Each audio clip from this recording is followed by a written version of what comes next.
Yes, loops.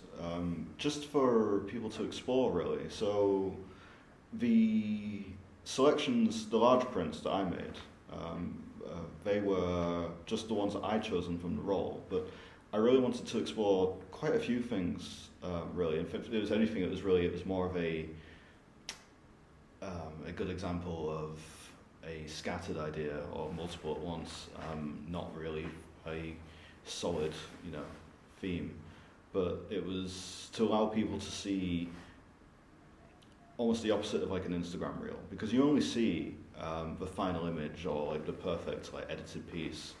And I really wanted to show people that there is the image that I like, and that is the one that I would normally put in the exhibition, but almost in a way of countering the anxiety a lot of people have about work. I wanted to show my either bracketed shots or other things that I'd shot that day, like seeing me getting distracted by taking a picture of a pigeon, which when you're shooting film and doing analog, you really shouldn't do because you only get 36 shots anyway. But yeah, I just wanted to show the reality of what it takes to get that final image as well, and the work that goes into it, or the lack of work, or whatever. But if you're into like darkroom work and printing your own work, you can sort of enjoy the romanticized like imagery that goes with it. I mean, I really love contact sheets, which is the other reason why I did this. Is I love seeing from just an aesthetic point of view, like how they look. So I wanted to incorporate them into the work.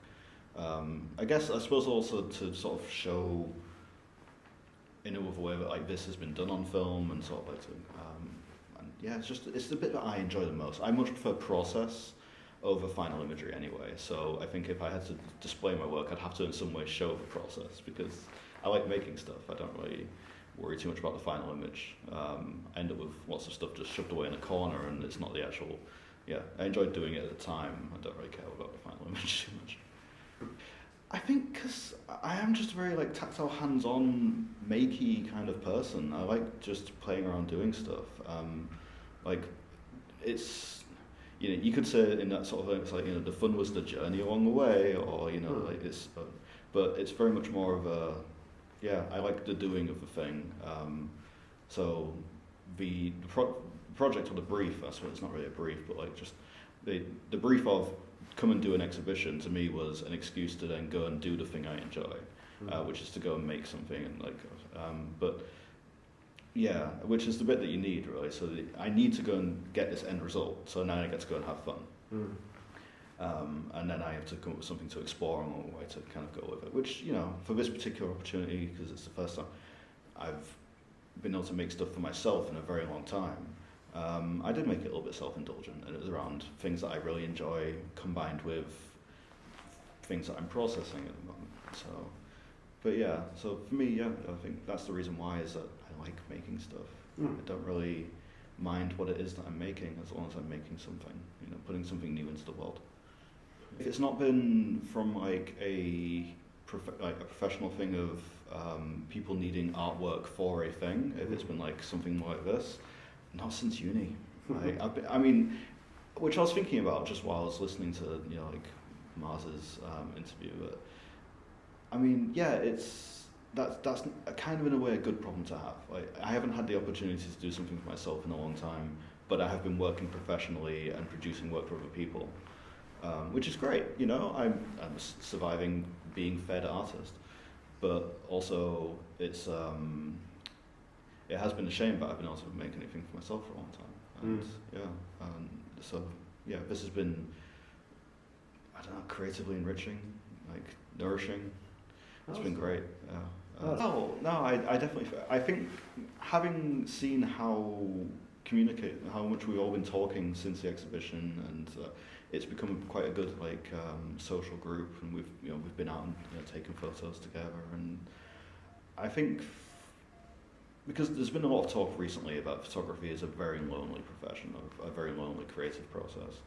And I think this is, for us at least, this small group that's come together, this is our solution to that. And we've been working together and supporting each other's work. And I think, for me, it's going to be, as we've talked about, showing and telling, and a little bit of critique, but also continuing to nudge each other and, you know, like try something new. And I think if we start setting briefs and crits and seeing what we can do in that regard, it's going to be only beneficial, only positive. I mean, I've always been quite big on saying that the second that for a lot of people who like to go into education for something creative, like they go to college or university, the second you leave, there's nothing. You go from a very supportive, structured environment into no support and no structure. And I think people, you know, in some regard need that. I think they need at least rules to be able to lean against, to be able to be creative. Otherwise, yeah, it's that blank piece of paper with nothing on it. I'd much rather start with something messy and work around a niche bit. But I think, yeah, what is going to be for moving forward, I don't know. We'll probably do another exhibition. You know, we'll probably continue making and taking photos together and, yeah, supporting each other. I mean, more work has already kind of spawned out of it for, I think, most people. Part to be able to just put it on and allow people to come and not feel any you know, boundaries in the best way. You know, nothing crazy, but like just like some of that's like it's still grounded. It's still very working class and local. But I just kind of just again like anything could have been here, which is great.